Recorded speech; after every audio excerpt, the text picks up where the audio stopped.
Ընդդիմության աչքերով Միացյալ Նահանգների փոխնախագահի այցը ինչ կարևորություն ունի։ Ես կարծում եմ առաջնային երևացող հարցը այդ այցի ավելի շատ պայմանավորված է Հայաստանի եւ Ադրբեջանի միջև process-ներով եւ մասնավորապես դրանում Միացյալ Նահանգների ներկայությամբ դա առաջին հերթին առարկայական արտահայտված է տրիպով, բայց եթե շատ ավելի գլոբալ վերցնենք եւ նաեւ հաշվի առնենք մեր տարածաշրջանում ընդհանուր իրի դասավորությունը, հատկապես հարավում Իրանի շուրջ տեղի ունեցող իրադարձությունները եւ կարելի է նաեւ ասել հնարավոր սպասվող հարվածի մեծ սպառնալիքը, բնական է, որ ԱՄՆ փոխնախագահի այցը բացառապես Հայաստան-Ադրբեջան տիրույթով չի սահմանափակվելու։ Սա առաջին հերթին արտահայտված Միացյալ Նահանգների համար մի կողմից տնտեսական պրոյեկտ է, երկրորդը շատ ավելի աշխարհակահական ռակուրսից է, որ նայում ենք Ռուսաստանին զսպելու եւ նաեւ ինչու՞ չէ ռեգիոնից դուրս բերելու պրոյեկտի շրջանակներում, բայց դրա երրորդ բաղադրիչը օրվա իրողությունների պայմաններում նաեւ Իրան եւ մեծ տարածաշրջան Մերձավոր Արևելք տեղի ունեցող իրադարձությունները, որտեղ Միացյալ Նահանգները բավականին հավակնոտ հայտ է ներկայացրել եւ փորձում է այս խնդրեմը պահել իր համար կառավարության դաշտում։ Այսինքն դուք նկարագրեցիք զուտ ամերիկյան շահը տարածաշրջանում։ Այսինքն այդ շահը սպասարկելուն Բաքուն եւ Երևանը միաժամանակ համաձայնել են։ Չէ, դժվար է այտենց միանշանակ ասելը կամ եզրահանգել այդ այցի ապարագայում, որովհետեւ յուրաքանչյուրը իր մասով ունի բախվող եւ նաեւ համընկնող շահեր։ Մի կողմից երկու երկրներն եւ Հայաստանը եւ նաեւ Ադրբեջանը հասկանում են, որ Իրանում իրավիճակի պայթունավտանգ իրադարձությունները բավականին սպառնալիքներ բերելու են, կախված նրանից թե ով ինչպես կառավարի եւ ընթացքի ինչպես գնա, դրանից է կախված թե յուրաքանչյուրը ինչպես ինչից կտուժի եւ ինչ հնարավոր է նաեւ ինչ-որ բան ձեռք բերի։ Մեր համար բնականաբար այս իրավիճակում, երբ որ մենք Թուրքիա եւ Ադրբեջանի հետ դեռևս ունենք կարգավորված հարաբերություններ եւ նաեւ բազմաթիվ հարցեր, որոնք մեզ կապում են Իրանի հետ, տնտեսական, մշակութային, քաղաքական եւ նաեւ անվտանգային տեսանկյունից, բնականաբար ավելի շատ դիտարկում ենք խնդրահարույց կամ սպառնալից հանգամանքները, որոնք բնականաբար այս դեպքում մեր համար անկանխատեսել են։ Միգուցե Միացյալ Նահանգները շատ ավելի երկարաժամկետ կտրվածքով ունի ռազմավարություն եւ պատկերացնում է դրա երկրորդ, երրորդ քայլը ինչ է լինելու եւ ինչ հետևանքներ ունենալու, բայց մեր նման երկրների համար բնականաբար դա հասանելի տեղեկատվություն չէ եւ դժվար է գնահատել թե այդ իրողությունները իրենց հետ ինչ են բերելու։ Մեծ է հավանականությունը, որ Վենսի այցը կհանգի իրավական ուժ ունեցող հայ-ամերիկյան որևէ համաձայնագրի։ Ես կարծում եմ, որ այս պահին, նաև հաշվի առնելով, որ նախորդ տարի ռազմավարական համաձայնագիրներ կայացել, այս տարի տրիպի հետ կապված փաստաթուղթ հրապարակվեց եւ նաև հնարավորինս դետալացված ներկայացրեց։ Հիմա այս պարագայում բնականաբար այս process-ը ինքը հեշտ process չէ, հատկապես որ պայմանավորություն է ձեռք բերում մի հարցի վերաբերյալ, անկախ նրանից թե ով ինչ է շահում կամ ով ինչ խնդրեմ է այս դեպքում առաջանում, բնականաբար սա մի process է, որը տեղի ունենում Ադրբեջանի հետ դեռևս չկարգավորված հարաբերությունների համատեքստում եւ կարծում եմ, որ Միացյալ Նահանգները սրա ռիսկերը շատ լավ հասկանում է եւ փորձում է նաեւ իր ներկայությամբ, այս դեպքում նաեւ փոխնախագահի այցով process-ները արագացնել։ Արագացումը առանց Հայաստանի եւ Ադրբեջանի միջև վերջնական համաձայնության չի կարող ամբողջությամբ ապահովել ամերիկյան ներկայությունը կամ շահերը, հատկապես տրիպի համատեքստում, եւ ես կարծում եմ, որ Միացյալ Նահանգներում նաեւ խնդիր կա դրված գործընթացը նաեւ արագացնելու։ Հատկապես որ Ադրբեջանը կարծես առանձնապես չի շտապում, փորձում է նաեւ ընտրական որովհետեւ այնքան էլ ողջավորված չի։ Չէ, այլ խնդիր կա, այստեղ ընտրական process-ներ են Հայաստանում, Ադրբեջանում ոչ միայն հասկանում են, այլ նաեւ փորձում են առավելագույնս դրանից քաղել, հաշվի առնելով թե ինչպեսի նաեւ առանձնահատուկ իրավիճակ է ստեղծվում խաղաղության դիսկուրսի պարագայում եւ գիտեն թե որքան կարեւոր է այն կոնցեպտը Հայաստանի իշխանությունների համար։ Ուզում են էլ ինչ-որ բապոկել։ Այո, ես ավելի շատ կարծում եմ, որ փորձում են դա առավելագույնս ծառայեցնել իրենց օրակարգին, այս ճշտվից լինի զգայուն իրավիճակը հաշվի առնելով։ Դե արդեն չներթակցնում, ասում են հունիսին հավանական է։ մինչև հունիս, ներողություն, մինչև հունիս պայմանագիր ստորագրել Հայաստանի հետ, կա մեկ պահանջ՝ Հայաստանի սահմանադրությունը։ Բայց մինչև հունիս Հայաստանի սահմանադրությունը չի փոխի։ Այստեղ մի քանի ուղղակի չկա այդ հնարավորությունը։ Սրա հետ մի քանի հացանցող բաներ կան, որոնք ըստ էության նաև արտացոլված էին վերջերս հրապարակված զեկույցում, որը հրապարակել էր Հայաստանի արտաքին հետախուզական ծառայությունը։ Ադրբեջանին վերաբերող հատվածը առհասարակ զեկույցը, որ ասեմ, շատ խորը բաներ էր պարունակում իր մեջ, ակնհայտորեն այդպես չէր։ Հայաստան-Ադրբեջան հարաբերությունները, որոնք այս պահին հարցադրման մեջ տեղավորվում են, նաև այդ մասով ամբողջական խորը գնահատականներ եւ վերլուծություն ներկայացված չէ, բայց երկու հանգամանք կար, որ ահագին բան ասում են իրավիճակի եւ մեր խոսակցության նյութի նաև ռիսկերի մասին։ Առաջինը Վաշինգտոնյան պայմանավորվածություններին հաջորդած ժամանակահատվածներ, որտեղ երկու ուղղությամբ Ադրբեջանը ակնհայտորեն խնդիրներ է ցույց տալիս։ Առաջինը, ինչպես այդ համաձայնագրում էր, ներողություն, զեկույցում էր արձանագրված, Վաշինգտոնյան պայմանավորվածություններից հետո այսպես կոչված արևմտյան Ադրբեջան եզրույթը շատ ավելի ակտիվ է քննարկվել, քան 25 թվականը եղած ժամանակահատվածում, այսինքն նախորդ 1 տարվա համեմատ, ինչը բնականաբար բավականին տարակուսելի է եւ թվում էր, որ դա եթե չնվազեր, ապա գոնե միևնույն մակարդակում պետք է մնար։ Եվ երկրորդը վերաբերում էր ադրբեջանական ռազմական բյուջեի շարժերին, եթե 1 տարվա կտրվածքով շուրջ 4%-ի ռազմական բյուջեի ավելացումը, ապա 3 տարվա կտրվածքով ռազմական բյուջեի աճը 44% եղել է։ Այսինքն մի կողմից խոսվում է հնարավոր խաղաղության մասին։ Դրա մի մասն է բյուջետային։ Կարևոր չէ, այստեղ խոսվում է ծախսերի եւ հատկացումների մասին։ Եթե դա նավթային ինդուստրիայից է գալիս են դերի ֆոնդերից կամ բյուջեով է հատկացում, այստեղ մեր համար խնդիրը այդ հատկացումներից ավալն է։ Եվ այս տեսանկյունից բնականաբար սա նաև իր հետ հարցեր է առաջանում, որովհետև մենք չենք կարող թեման դիտարկել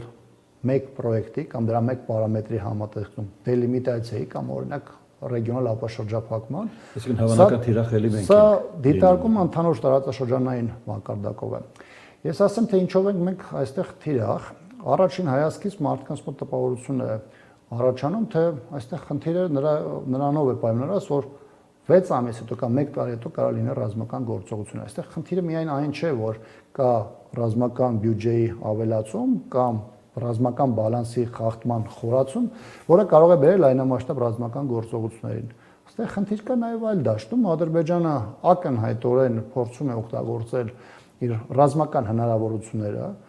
պատերազմում եւ 44-օրյա պատերազմին հաջորդած ժամանակահատվածում Հայաստանի Հանրապետության տարածքում մխրճումներն ու դրա բերած դիրքավորումը եւ ազդել բանակցային գործընթացի վրա լրացուցիչ զիջումներ կորզելու համատեքստում եւ երբ որ ես խոսում եմ այս թեմայի մասին, նաեւ առաջին հերթին ընդգծված նկատի ունեմ այս հանգամանքը։ Իսկ իրավիճակի հնարավոր ռազմական գործողությունների վերսկսման հանգամանքը կարելի է մի 6 ամսվա կտրվածքով միգուցե չդիտարկել, բայց միջնաժամկետ, երկարաժամկետ կտրվածքը կախված է թե իրադարձությունները այսօրվա դրությամբ ինչպես կզարգանան։ Շատ հավանական է, բայց ամերիկյան ներկայության պարագայում արդեն։ Ամերիկյան ներկայության պարագայում մենք այս պահին չգիտենք, թե օրինակ առաջիկայում կոնգրեսի ընտրությունները Միացյալ Նահանգներում ինչ նոր համամասնություն կբերեն Միացյալ Նահանգներին, մենք չգիտենք, թե 27 թվականի ընտրություններում ով կլինի Միացյալ Նահանգների ղեկավարը եւ թեև մենք հակված ենք եղել տարբեր փորձագետներ խոսելու նրա մասին, որ Միացյալ Նահանգներում կան ինստիտուտներ, իրենց ավանդույթներով, բաներով, որով հիմնական մոտեցումները պահպանվում են, բայց գիտեք, նոր իրողություններ են եւ դա միայն Թրամփի վարչակազմով չի պայմանավորված, նաեւ միջազգային տարբեր դինամիկ զարգացումներով է պայմանավորված, տարբեր վարչակազմեր եւ Միացյալ Նահանգներում եւ եվրոպական տարբեր պետություններում բերում են լրիվ նոր մոտեցումներ եւ մենք չգիտենք սա կմնա զուտ տնտեսական առաջնահերթություն Միացյալ Նահանգների համար, թե ընդգծված կդառնա մի փուլում հակաիրանյան, մի դեպքում կդառնա հակառուսական կամ այլ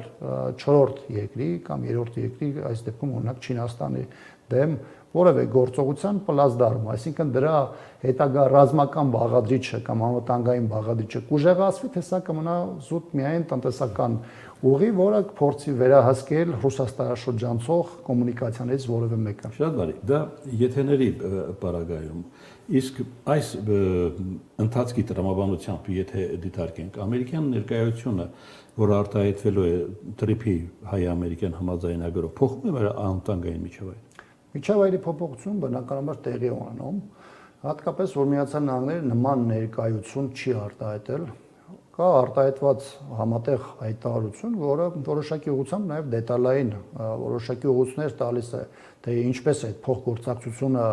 կայանալու փոխադարձ պարտավորություններից միջև մասնաբաժին այն կոնսորցիումի, որը պետքա կառուցվի։ Բայց բնականաբար փաստաթղթում չի երևում եւ ինչ որ տեսանկյունից միգուցե չի կարող երևալ այն հնարավոր քաղաքական կամ աշխարհակաղակական ուղենիշները, որը Միացյալ Նահանգները ունի նաև այս պրոյեկտի հետ կապված, որովհետև սա ասել, որ միայն բացառապես տնտեսական հարթակ է կամ տնտեսական հնարավորություն է, բնականաբար այդպես չէ, ես նույն վարչակազմերի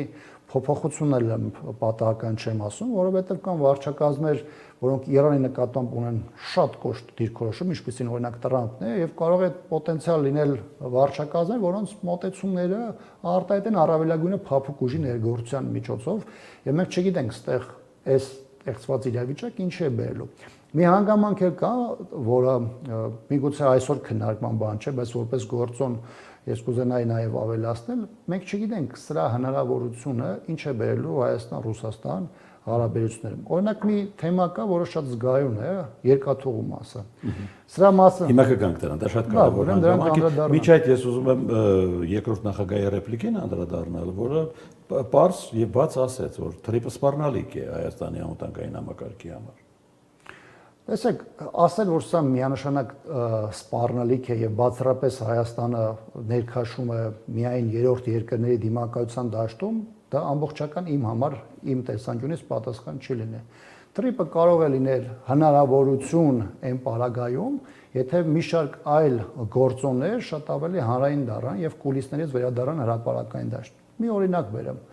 Օրինակ, երբ որ դու process-ում կարողանաս առաջ մղել փոխադարձության սկզբունքը, նույն շարժերին Նախիջևանի ինքնավար հանրապետության կազմով, նույն Ադրբեջանի տարածքով հասկանալու համար այն պարտավորությունները, որոնք Հայաստանը ստանձնում է իր տարածքով, արդյոք դա տարածվում է Նախիջևանի ինքնավար մարզի եւ Ադրբեջանի տարածքով միջին Հայաստան կամ Ռուսաստան փոխադարձ բեռնափոխադրումների մասով։ Երկրորդը, եթե տեսնենք, որ սրա հիմքում այդ թվում միգուցե Միացյալ Նահանգների ճնշմամբ Ադրբեջանը գնում է դելիմիտացիայի, բայց գնում է միջազգային իրավունքի սկզբունքների հիման վրա, որի պայմաններում ադրբեջանցիների զորքերը դուրս են գալիս Հայաստանի Հանրապետության մեծ թվով ուղղություններով, որտեղ հիմա կա մխշտվածություն։ Այս սա արտահայտվում է նաև գեների ռազմագերիների հայրենադարձման մասով։ Այսինքն, եթե սա զուգահեռ իր հետ բերում է դաշտ, բարենպաստ դաշտ, ապա կարելի է սա քննարկել փոխըմբռնման որևէ հնարավորությունների պայմաններում։ Բայց ես այս դաշտում միջազգային հարաբերությունները այնպիսին են, որ ամեն ինչ չէ, որ միանգամից քեզ մղում է գնալու եւ վերջնական եզրականություններ անելու, այնպես որ շատ բան կախված է պետությունից, կառավարությունից այդ ժամանակվա, թե ով եղած հնարավորությունների պայմաններում ինչ է կարողանում քաշել։ Ռոբերտ Քոչյանի կարծիքը կարելի է ռուսական կարծիք համարել նաեւ։ Գիտեք, Ռոբերտ Քոչյանը ներկայացնում է խորհրդան ներկայացված ընդդիմադիր ուժերից մեկը եւ հատկապես այս ընտրական շրջափուլում ես չեմ ուզում արտահայտել մոտեցումներ, որոնք կարող են հնարավորություն տալ այս թեման որևէ ձևով շարժման դաշտ բերելու։ Ռուսները նաեւ ընտրություններով են հետաքրքրված։ Ես դա նկատի չունեմ, նկատի ունեմ, որ չեմ ուզում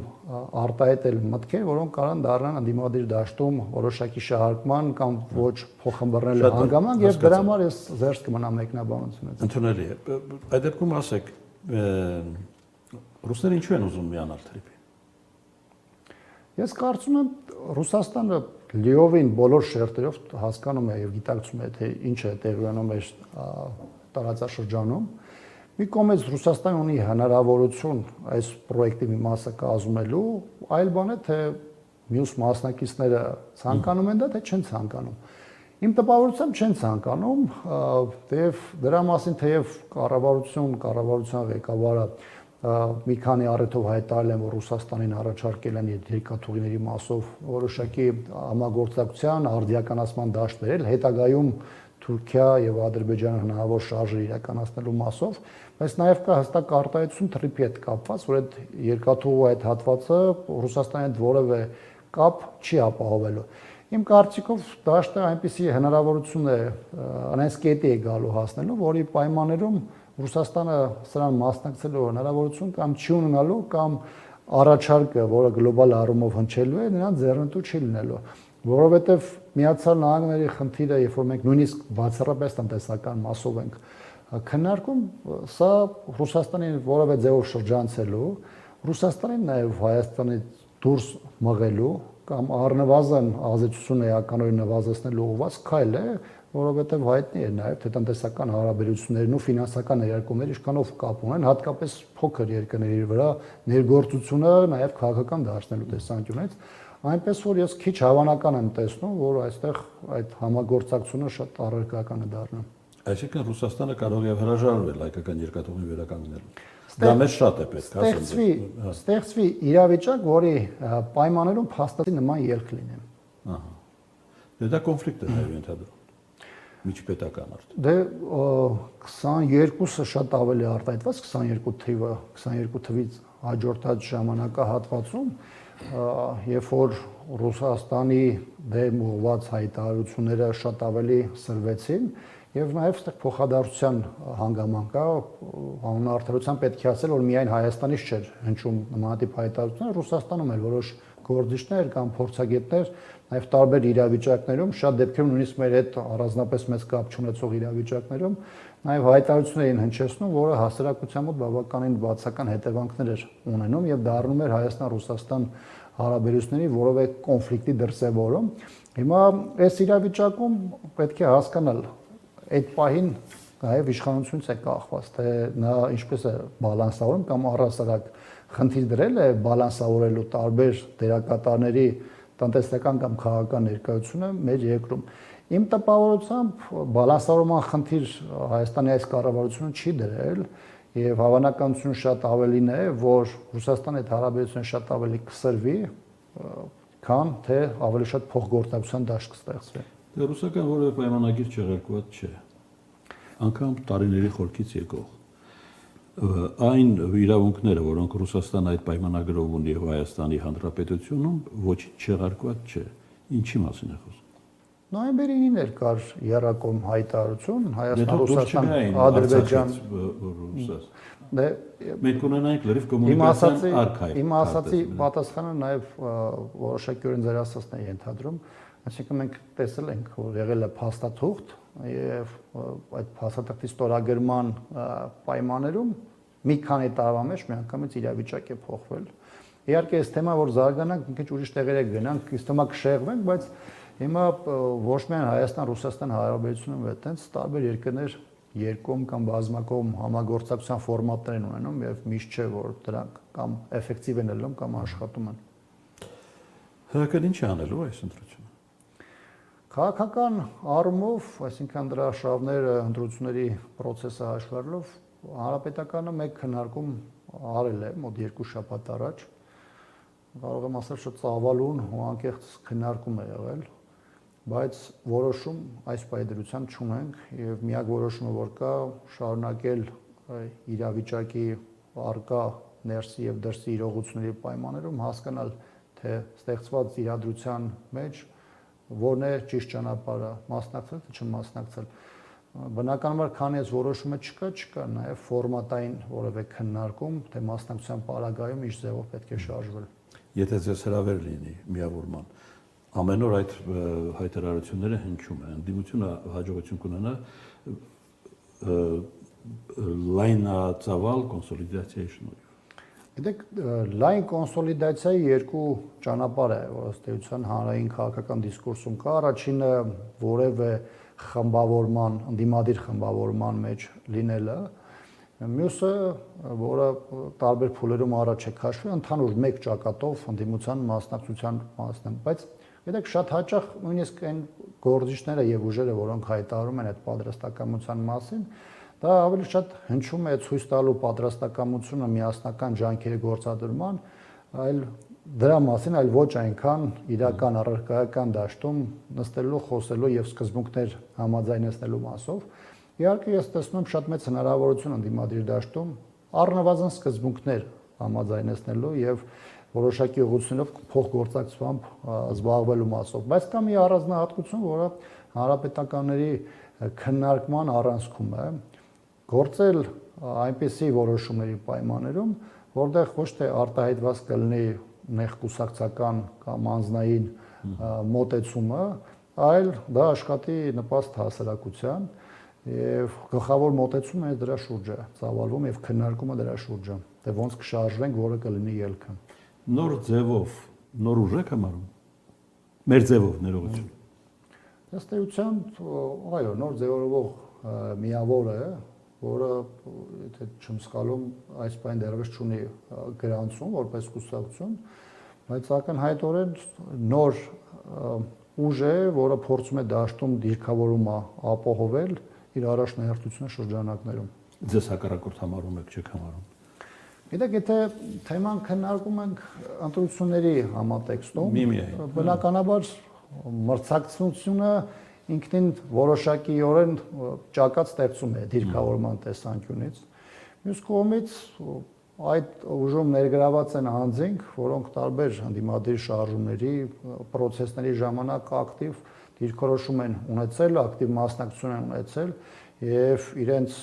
մոտեցումները ծառայեցրել են իշխանության փոփոխության այլ ընդհանուր օրակարգին, որը եղել է փողոցային պայքարում կամ այլ քաղաքական պրոցեսներում, այսինքն մարդիկ են, որոնց հետ կարելի է նստել, խոսել, ինչ-որ բաներ, սկզբունքներ կամ կարմիր գծեր համաձայնեցնել եւ այլն։ Բայց մնացած հարցը, եթե խոսքը վերաբերում է ընտրական հնարավոր մոտեցումներին, ապա մենք քանի հանրապետական իրամասով որոշում չի կայացել, ըստ այդմ շատ ավելի լայն կոնտեքստում այս թեման իր համար քննարկման առարկա չի դարձրել։ Եվ վերջինը կխնդրեի շատ կարճ։ Իշխանություն եկեղեցի հակամարտությունում առավելությունում կողմն է։ Քաղաքական հաշվարկի մասին ենք խոսում, քաղաքական process-ի մասին։ Ես կարծում եմ, որ եթե ընդունում ենք, որ դա զուտ քաղաքական մթնոլորտ է։ Ակնհայտորեն եկեղեցու դեմ իշխանության արշավը ես համարում եմ քաղաքական գործողություն եւ քաղաքական միջոցառում եւ այն հոգեվորականները, որոնք այս պահին գտնվում են բանտում, ես համարում եմ նրանց խղճի բանտարկյալներ, բայց ես կարծում եմ, որ հասարակությունը իր վերաբերմունքով դա ակտիվ լինի, թե пассив կեցվածքի ձևով կլինի, ըստ էության այս process-ում իր սատարումը հայտնել է այ առաքելական եկեղեցին եւ նաեւ դրանով պայմանավորված, որ դեռևս հունիս-հուլիս ամիսներին իշխանության ակտիվ ձևավորված հարձակումները, որոնք ըստ ինձ պետք է բլիցկրիգի հետևանք ունենային, տեղի չունեցան եւ թեման որքան ձգվում է, այնքան ի հայտ է բերում հասարակության մեծամասնության մեծ շերտերի անվերապահ աջակցություն